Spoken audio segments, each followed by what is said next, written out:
Welcome to D2G. இன்னைக்கு வீடியோக்குள்ளே போகிறதுக்கு முன்னாடி நம்ம சேனல் எல்லாரும் மறக்காமல் லைக் பண்ணுங்கள், சப்ஸ்கிரைப் பண்ணுங்கள் அண்ட் கமெண்ட் பண்ணுங்கள்.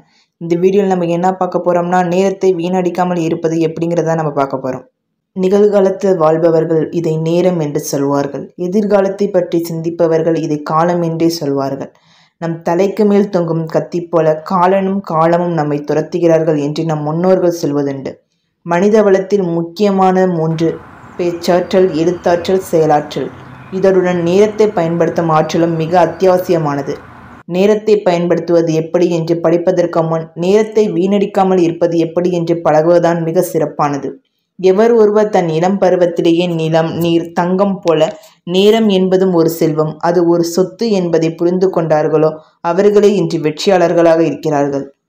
20 ஓவர் கிரிக்கெட் போட்டியில் எப்படி ஒவ்வொரு பந்தும் ஒவ்வொரு ஓட்டமும் அதிமுக்கியமோ அதுபோலவே வாழ்வில் வெற்றியடைய ஒவ்வொரு நொடியும் மிக முக்கியம். நேரம் என்பது நம் பிறந்த உடனே இறைவன் நம் கையில் கொடுத்தனுப்பிய சொத்து என்பதை என்றும் மறந்து விடாதீர்கள். தேங்காயை உடைத்து உண்ணத் தெரியாத நரி போல இங்கு பலர் நேரத்தை உருட்டி கொண்டிருக்கிறார்கள். கால நேரத்தை கழிப்பதை விட்டுவிட்டு அதை எப்படி சரிவர பயன்படுத்துவது? தனி மனிதனுக்கும், குடும்பத்துக்கும், சமுதாயத்துக்கும், தேசத்துக்கும், ஏன் உலகத்துக்குமே இந்த 6வது பூதமான நேரம் என்ற ஆற்றலை கையில் பிடித்த நிரந்தரமான பயனுள்ள பொருளாக மாற்ற நம்மால் முடியும்.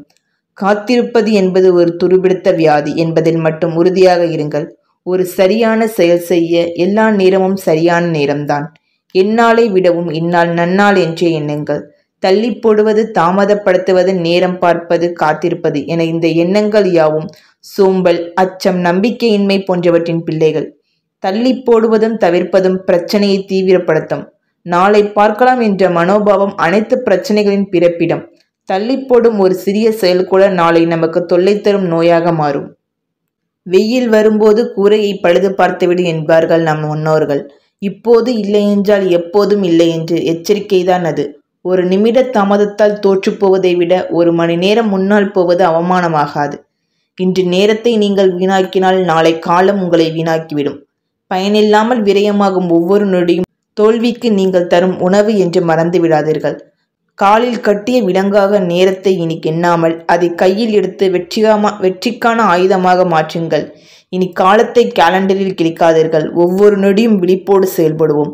ஒன்றே செய்வோம், அதை நன்றே செய்வோம், அதை இன்றே செய்வோம், அதையும் இப்பொழுதே செய்வோம்.